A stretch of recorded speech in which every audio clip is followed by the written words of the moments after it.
with you today. I want to thank the speaker for bringing attention to this issue. One could say we needed it sooner, but I'm glad she's at the helm now to make sure that it happens. There's a simple idea in human services sector that often looks when we think about the census. We must measure what we value and value what we measure. The census is how we decide who counts in this country. And whether we realize it or not, it reflects our priorities. In New York, every person missing in the census costs us about $3,000 a year for the next decade. That means that when we fail to count someone, we're effectively deciding to not invest in them and in their community. And those missing are not random. They're the very people that many of us built our careers on. It's those families who are navigating financial hardship, immigrant communities, and people living in unstable housing.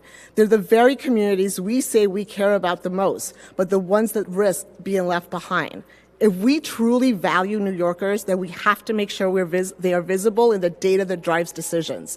Because what gets measured is what matters.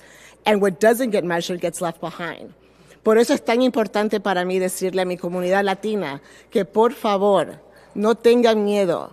Su número contado en este census es importante porque es la inversión que vamos a hacer en nuestras comunidades. If you believe every New Yorker counts, then we need to build a system that reflects that belief. That means investing in permanent census infrastructure, establishing a statewide office of data and census, building a real operational backbone, sustained by commitment to counting people accurately. Because here's the truth. People don't respond to systems, they respond to trust. And the only way to get accurate counting is by investing in trusted messengers who make sure people feel safe while being counted. That is why we can't only rely on outdated methods or incomplete records. We need smarter systems that represent integrated data that help generate real-time insight, with the emphasis placed on privacy protection and garnering community voice and validation. At the end of the day, the census asks a fundamental question. Who do we value enough to count?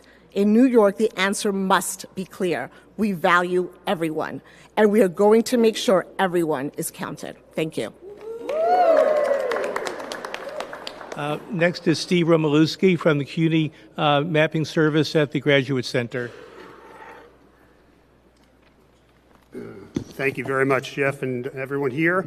I'm representing the Center for Urban Research at the City University of New York's Graduate Center. We've heard about why the census is so important and why we have to get the count right, but what does that really mean?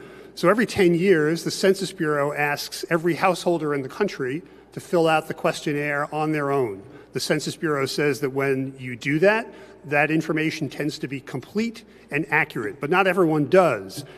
When you don't, that's when the Census Bureau hires a small army of enumerators nationwide to go out door to door to try to count everyone else. That's very challenging. It's very expensive. It costs $1.5 billion nationwide in 2020. And importantly, that's when people tend to be missed completely or counted inaccurately.